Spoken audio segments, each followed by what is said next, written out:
Welcome to the Mike Litton Experience Podcast. Mike has over 31 years experience in real estate, finance, and investing. He's passionate about being a father, a teacher, a realtor, an investor, and a leader. Everyone has a story, and our passion is to help them tell it. And now, introducing the host of the Mike Litton Experience, Mike Litton. So what can you expect from the Mike Litton Experience? You can expect stories that will inspire, motivate, advice that will sharpen your focus, and expert information on real estate, finance, and market conditions. I know that the human body is such an unpredictable thing that it does weird things. And you could take care and be the person that does everything the doctor says, and something else will go sideways. So I wasn't fearful. I was more nervous with the expectation that I would distribute my own medication. Right. Kind of thing. It was like, you trust me with syringes to put stuff in my body. Right. Okay, fine. I get it. I'm a strong person. I can do this. So the nurse comes in with the PICC line. And this was a procedure I had never seen in my life. Mm-hmm. She puts this metal plate right here on my chest. And then she starts a needle. She goes, I'm putting the Cadillac of IV infusions into your body. I said, the Cadillac? I said, don't you mean a Bugatti? Or, I would just be facetious. Do you have a Ferrari version? And you have a Ferrari version, a Lambo version, a Cadillac, really? And she just kind of laughed, and she guided that thread through one of my veins straight to my heart. She goes, the end of this catheter is in your heart. Wow. And I just sat there and I thought to myself, this medical miracle stuff. I mean, we're eons away from when we were kids, where they would just bandage you up and send you home. I was expecting that. No. This is like space age stuff. And they took me into interventional radiology when they went to go look at all my parts that basically was wired up. And it was interesting to see a 70-inch flat screen TV on the wall and watching my internal organs function. You could see my heart beating, my lungs inflating, and you could see me shifting my weight on the table. And it was the most surreal thing I've ever seen. It was in black and white, and you could see where the wires were, where my catheter ended, where the pigtail was, where my liver was, everything. Wow. And I thought to myself, I feel like I'm on Star Trek or something. Like, this is space age stuff. But I learned from the staff there that interventional radiology is the next step in medical technology, because you're not having to open somebody up. Right. You're not having to have 25 people stand around while you're fixing, what do you call it? An internal organ, whatever it is. You can see it, and you can go in laparoscopically and repair it through endoscopy. And it was just amazing how they can do that now. They can do that, and with minimal anesthetics. They just put anesthetics on the outside of where they're going to cut, and the rest of it, your body doesn't have any other pain threads in its internal organs, so it doesn't feel anything. It's just on the outside. So they can go in with these sticks and it's got to do these things. Needless to say, I was given instruction to put betadine into my liver for 6 solid weeks, every day for 2 hours a day. And I guess I'm one of the few people on this planet that can actually taste the medication through my liver, because I had complained the following week for my checkup, and I said, I could taste the betadine and I really don't like it. Can you give me something else? Can you give me some of the cherry flavor? I said, can you give me something else? They said, well, we can give you ethanol, which is pure alcohol. And they said, but you would have to have somebody drive you home, because that's pure alcohol. Right. I just sat there going, well, how long does that take? Do I have to do it every day? Right. And they said, no, we're going to keep you on the betadine because it's the first step of this process. If it doesn't go, then you go ethanol, kind of thing. And I was like, all right, I would have told them I wanted salt on the rim and a little a little lemon kind of thing. Not betadine, because you could just taste the iron in the betadine. I could taste it. It was just awful. It was an awful thing. Ugh. But eventually it did get down to where I was only taking 3 cc's of it, because they had started me on 10. Now I was down to 3. So it was closing up. Yeah. And I thought, okay, good. We're almost done kind of thing. Making progress. And that's when they pulled out the catheter the following week. And then they said, we're not convinced that it's completely healed. We're going to put another catheter in, but we're going to start you on ethanol to completely seal this up. We don't trust your body at this point, because it's been doing all kinds of weird things the last 6 weeks. Right. We're going to make sure that it stays shut. Wow. Said, all right, fine. So they put a new wire in. This time it's more metal, because apparently ethanol will eat through silicone. Did not know that? No, because it's so strong that it will eat through silicone. So they put a metal wrapped catheter in, so I could have all the alcohol I wanted. Right. And they said, are you okay? Are you okay to drive? I said, I could call an Uber if I need to. And they said, well, we don't want you driving drunk. Right. My first session was okay. My second session was okay. By the third session, I said, okay, I don't think my body can take anymore, because now it hurts to bend. Yeah. So I knew that it was scabbing over. Yeah. Kind of thing. Can you please remove it? And they said 1 more week for good measure. Yeah. So I had it for another 4 weeks. I mean, a total of 4 weeks. And when they pulled it out, they basically said, you should be fine, but if this comes back, you have to come back to us. And they said, there's nothing you can do, because it's a genetic anomaly. Right. Your body is still going to react as if it needs to be there. It's going to try to grow a new one. That's crazy. I said, is it like a what do you call it, a parasitic twin? And they said, it's a genetic anomaly in that one spot on that one part of your liver. And I said, I should be thankful. I should genuinely be thankful that it's not anything worse. Yeah, no, I agree. That it's just basically a huge water balloon that's caused all this inconvenience. Yeah. But it is what it is. It was hard not working out for 6 months. It was like I gained 25 pounds in all of this, because I couldn't move. Yeah. I couldn't walk, because knowing that I had this plastic thing up in my body cavity made it hard to just get in the mental state of taking long walks. Yeah. Or bending, which my husband finally said, okay, now that you got this thing out, I can get my life back. I said, no, you still need to pick up stuff that I drop on the floor. Yeah. Because you got tired of picking things up off the floor. Yeah. So here we are. I'm post, what is it, a week and a half now? And I can finally sleep on my back, because that was the other part. I couldn't sleep on my back because it was right in the center of my back. Right.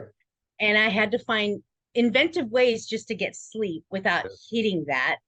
But I'm feeling stronger every single day. That's good. But I've resolved myself to the fact that this is something that I will continue to manage going forward. But at least I had a great crew at the hospital. I had a great crew at my doctor's office, and they were very easy to work with. But I also sensed that in my conversations with the nurses and the staff there, that there are patients that are just so bitter about medical care. Just, they have expectations that the doctor can just go and zap it and it'll be gone. Right. Kind of thing. And they said, those are the patients that are just so hard to work with. Yeah. Instead of having like your attitude, which is, it is what it is. You got to go deal with it. And here we go. Yeah. And it was kind of surprising to me that people were like that. And they said, oh no, every day, every single day. I said, I guess I'm the type that it's a situation. Yeah. You deal with it the best way you can. You can't have any other expectations. Yeah. Well, you solve the problem, right? You do what they suggest. Right. And you just exactly. And it's a partnership. And like everything else, it's a partnership. Like you and I are like a partnership kind of thing. And same with my medical care. It's a partnership. I want to trust the people I give that to. And my friendships, I want to trust that you have my best interests in mind. Right. I want you to trust me to have your best interests in mind. Right. I mean, I guess that's the thing, is you live your life the way you want to be treated. Yeah. That's true. And so it was nice that it was reciprocated by great medical staff. Yeah, I agree with that. So let me ask you this. If you were somebody that's listening to this podcast that's having those kinds of pains, that is not sure about what's going on with their body, that kind of thing, what advice would you give them? Because you've basically been through, I mean, for lack of a better term, you've been through the gauntlet, right? And it all started back in 2017. So you now have 6 years of experiencing all this. What would you give somebody as far as advice about how to deal with their doctor, how to deal with how to deal with modern medicine, period? I would first off listen to your body. Your body is going to tell you everything it needs to know. You need to know. Your body is going to give you signals that you need to be aware. You need to be self-aware of what goes on in your body, because you live in it. You live in it every day.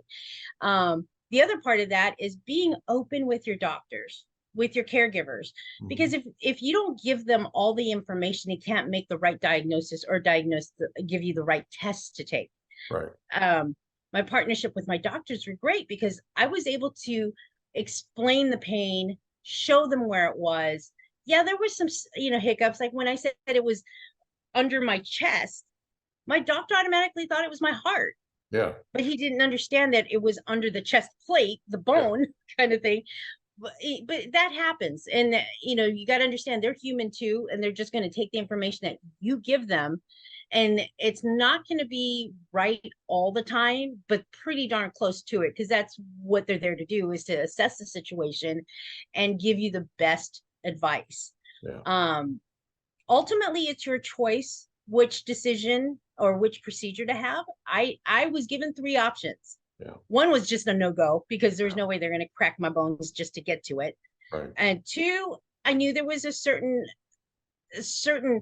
pain to having to inject myself intravenously every single day. Right. And thirdly, I went with the simplest one, which usually the simplest one is the easiest one and the easiest one to deal with. Yeah. But in this case, it didn't work for me.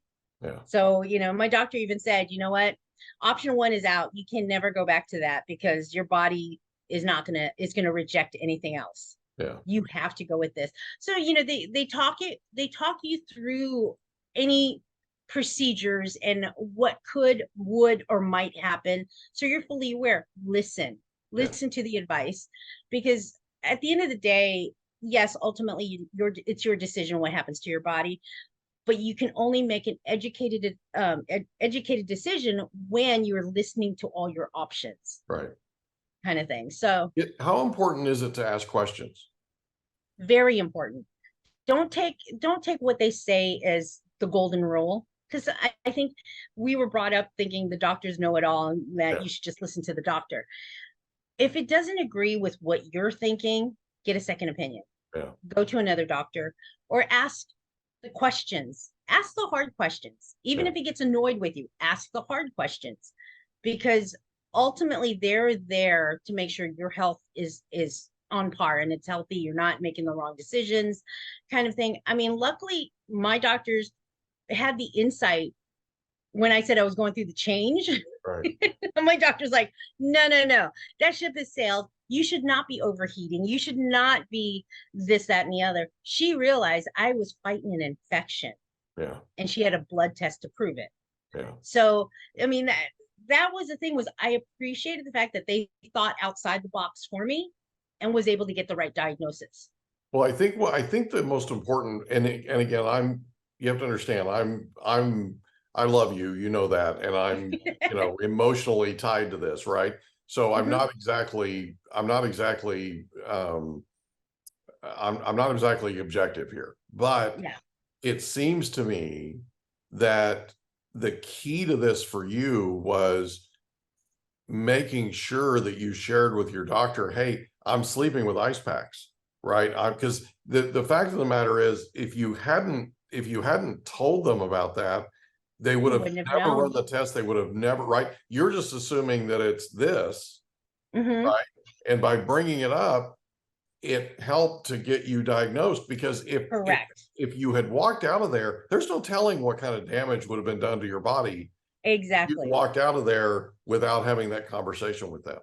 Exactly. So it's you got to find your honesty. You have to be very honest with the people who's going to work on your body. Yeah. I think when you hold back, you're damaging yourself. You're not giving yourself the best care. And I think when you do that, you're not really respecting yourself if you withhold that kind of information.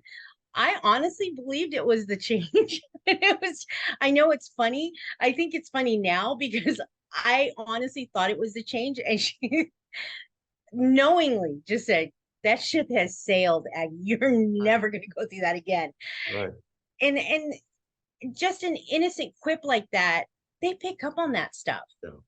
A good doctor will pick up on those quips. Well, I think my biggest point is people, I think, are embarrassed to say anything. Like they don't, like they're almost fearful that there's going to be more going on than what's really going on, so they don't say anything, right? Yeah. Like my dad's generation is really good at this kind of thing, right? Where they share that self-denial thing. Yeah, they don't share what's really going on because whatever's really going on, they can just self-medicate.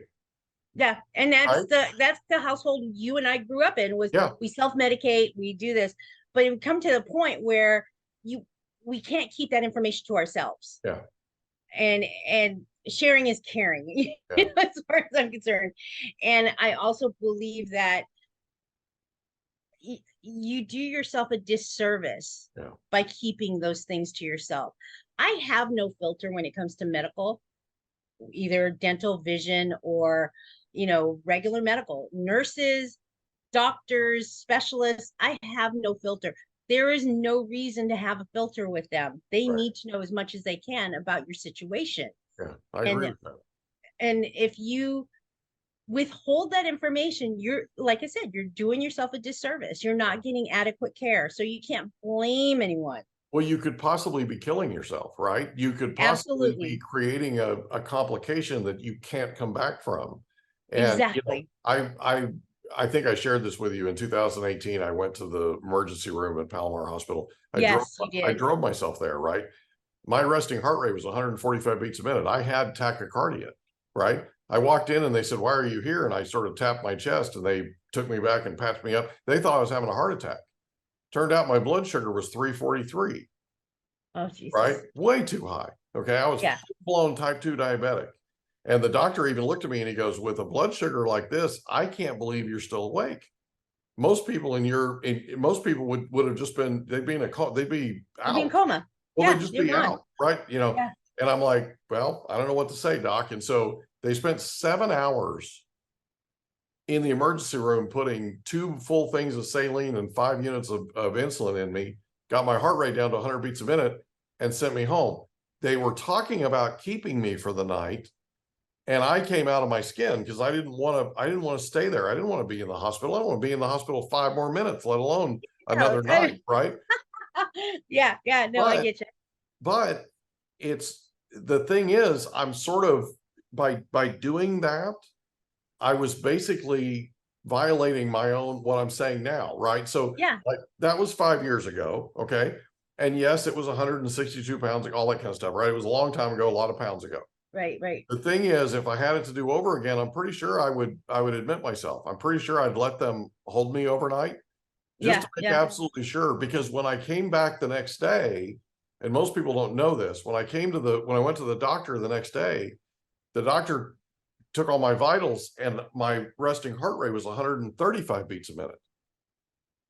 And she said, "We can't help you. You're outside of our range. You got to go back to the emergency room." And I said, "Well, here's the problem. I'm going to go back to the emergency room. They're going to do the exact same thing they did before. And then I'm going to be back here tomorrow. Right? Maybe with 125 beats a minute. I mean, come on, right?" I'm like, I don't want to do this thing again. Exactly. Right? And so one of 2 things was happening. Either she took pity on me, or she was literally concerned that I was not going to leave.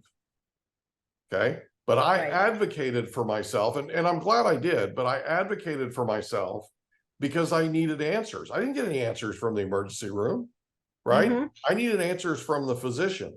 So she goes into the doctor that runs the clinic that I went to, and she says, this is what's going on. And she said, put him in room 6. I'll get there. I'll look at him as soon as I can. She comes in and instantly my blood pressure dropped. Instantly I relaxed because she had the answers and she had a bedside manner that was just classic. Like it was perfect for me. Right. And she said, we've got this. We're going to get a handle on it. It's going to be fine. Here's what we're going to do. You're type 2 diabetic. You're 51 years old. And I said, Doc, what do I need to do? She said, you need to lose weight. I said, Doc, I've lost 104 pounds. And she goes, well, you need to lose more and you need to do it now. Right. So in the next 90 days, I lost 51 pounds, right? I lost 58 altogether, right? And when I went back to see her 90 days later, she was like, look, you cured yourself. Congratulations. Mm-hmm. And we want to hire you. Yeah. And I'm like, what? And she goes, we want to hire you. I'm like, Doc, I own real estate. I own one of the largest real estate offices in North America. I've been in real estate for 26 plus years. What are you going to hire me to do? She goes, we want to hire you. We're going to actually create a new position at Palomar Pomerado Health. We want to hire you to go and talk to our diabetes support groups because we've had a conversation. And the conversation that we've had with the higher ups is we can't find anybody like you. We can't find anybody who's gone through what you've gone through. And 90 days later, out of our tens of thousands of patients, we can't find anybody that 90 days later comes back and naturally lost 51 pounds. Most of the people that have the health scare you have, 90 days later, they come back and they're heavier, Mike. They're in worse shape than they were when they went in the emergency room. Wow. Okay. Wow. And I'm like, okay. And she goes, listen, we haven't been able to find anybody like you. You're like a unicorn, right? She said, what we want to do is we want to hire you to go talk to our diabetes support groups because we believe you can inspire people to do what you did. Right. Okay. Right. And what that did, Agi, was it started something in me that I think this podcast is an extension of it. I really do. Right. Because I've shared my story, just like you've shared your story. I've shared my story with so many people and seen their lives change. I've seen them take their health more seriously. I've seen them ask more questions. I've seen them be more forthcoming. That's it. There it is. There's the word. Thank you. I've seen them be more forthcoming with their doctors, right? Right. And some of them have told me that it's that I've been their inspiration. Okay. That's what I believe you are. Okay. I believe that people from hearing your story, I believe that they will be more forthcoming. I believe that they will ask more questions. I believe that they will, if they're hurting, they'll go see a doctor, right? Like if they're driving across the railroad tracks, they're going to go see the doctor because they're in pain, right? Right. That kind of thing. Because, that takes some real courage. It really does. Well, and again, that's what I was saying. It was like, you have to listen to your body. Yeah. Because most of us don't. Yeah. I mean, a lot of people will go, oh, that was just my Achilles. Let me just go stretch it out. I'll be fine. Well, it's like you said before. I'll just take some Tylenol. I'll do this. Whatever. It'll be fine. Exactly. Right? Exactly. Yeah. Yeah. So I believe that happens way too much, yes. And because of it, that's why I feel like this is such a big deal, what you're doing. And I cannot thank you enough. Is there anything else that you'd like to talk about? Is there anything else you want to cover? I think we're good for now, unless you have other topics you want to talk about, because we can talk about anything until I know we could be here for 3 days, you and me. Exactly, and that might not look good for our partners. I know, and just know that I love you and I'm proud of you. Okay. Thank you. Well, same here. I love you too. Thank you. And I'm glad you're doing this.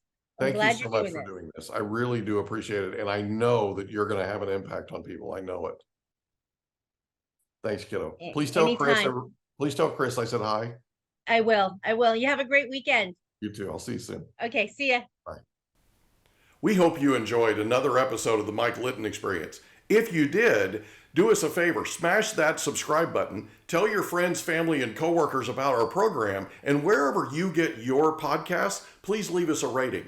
It helps us to connect with quality people just like you.